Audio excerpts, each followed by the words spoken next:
जी अस्सलाम वालेकुम। तो बात करते हैं सी लैंग्वेज की। What is C language? What is C program? इस ज़ुबान को इब्तदाई तौर पर यूनिक्स ऑपरेटिंग सिस्टम के लिए बनाया गया था, मगर इन मुख्तलिफ़ ज़ुबानों के लिए भी इसका इस्तेमाल किया गया, जिनमें ओरेकल, माई एसक्यूएल वगैरह। सी दुनिया में बहुत मशहूर ज़ुबान समझी जाती है क्योंकि इसकी मदद से बहुत सारे दूसरे प्रोग्राम बने, जिनमें जावा और सी प्लस। सी को हार्डवेयर इम्प्लीमेंटेशन के लिए भी इस्तेमाल किया जाता है। जैसे कि अगर लैपटॉप में आपने कोई यूएसबी लगानी है तो उसके ड्राइवर्स वगैरह और हार्डवेयर्स को इनेबल करने के लिए किसी भी सिस्टम में, उसके लिए भी सी लैंग्वेज के अंदर उसके प्रोग्राम बनाए जाते हैं। इसमें आपको एक छोटी सी मिसाल एम्बेडेड सिस्टम की देते हैं। जैसे आपने इलेक्ट्रॉनिक वॉशिंग मशीन्स और एसी देखे हैं, उसके अंदर एक किट होती है और रिमोट कंट्रोल से चलने वाली तमाम चीज़ें, जिनके अंदर उस किट को डिज़ाइन किया जाता है, ख़ास प्रोग्रामिंग जिसको सी कहा जाता है, उसमें इसका इस्तेमाल है।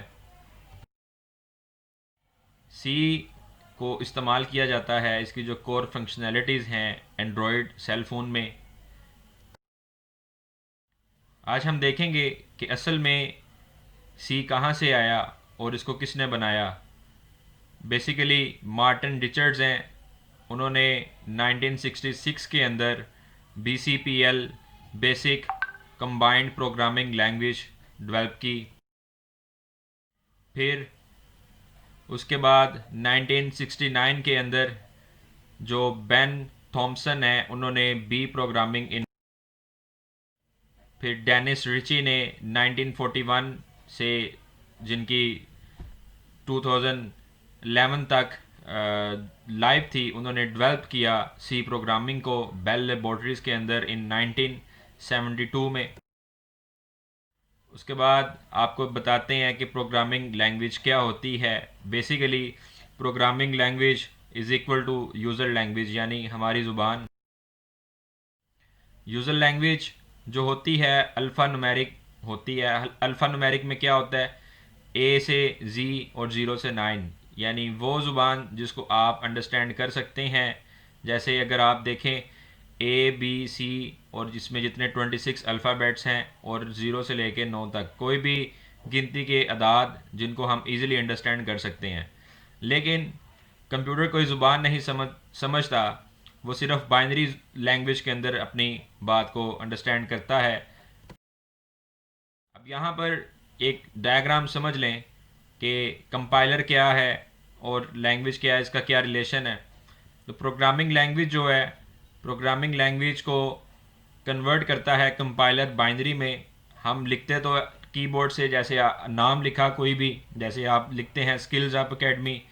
अब कीबोर्ड से टाइप किया और कीबोर्ड ने इंस्ट्रक्शन दी कंपाइलर को, कंपाइलर ने इसको अपनी लैंग्वेज में ट्रांसलेट किया और बाइनरी लैंग्वेज में इसको कन्वर्ट करके कंप्यूटर को इसकी इंफॉर्मेशन दी। उसके बाद इसके लिए हम टर्बो सी प्लस प्लस का या टर्बो सी का सॉफ्टवेयर इंस्टॉल करेंगे इसको यूज़ करने के लिए। तो आइए देखते हैं किस तरह से सॉफ्टवेयर इंस्टॉल करना है। इंटरनेट की मदद से आप बखूबी सी का सॉफ्टवेयर इंस्टॉल कर सकते हैं। इंस्टॉलेशन के बाद आप स्टार्ट बटन पर क्लिक करेंगे तो आप अपने कंप्यूटर में से सी टर्बो सी प्लस प्लस का सॉफ्टवेयर है उसको ओपन कर लें।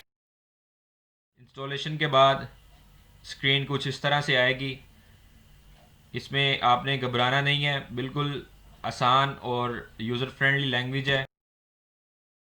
आपने सबसे पहले न्यू फाइल लेनी है। न्यू फाइल लेने आपके पास एक ऑप्शन है कि आप F5 का बटन प्रेस करें, फुल स्क्रीन पे चले जाएंगे। उसके बाद यहाँ पर तीन इंपॉर्टेंट कंपोनेंट्स हैं, वो शॉर्ट कीज़ जो इस्तेमाल करनी है आपने फ़ाइल को सेव करने के लिए F2, कंपाइल करने के लिए Alt प्लस F9, और फाइल को रन करने के लिए यानी रिज़ल्ट देखने के लिए control plus F9।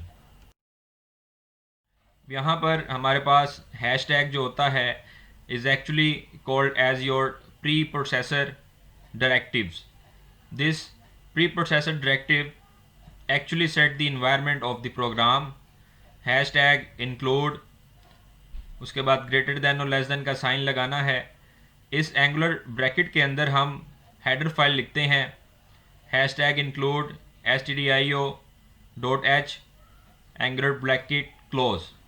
stdio stand for standard input output. Hashtag include canaio.h, इसके अंदर हम पहले दो फंक्शन करने वाले हैं जिसमें आप देखेंगे printf और scanf. printf का फंक्शन क्यों इस्तेमाल किया जाता है? To display any value. scanf getting input from the user.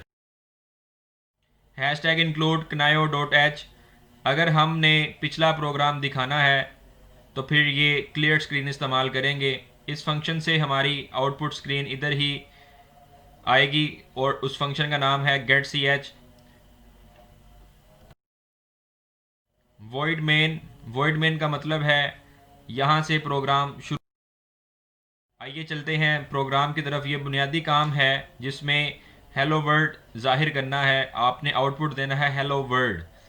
ये निशान हम लाइन को ख़त्म करने के लिए लगाते हैं. जो ये हमारे पास सेमीकोलन है. F2 to save a file. Ctrl+F9 run a file. जज़ाकुमुल्लाह खैर.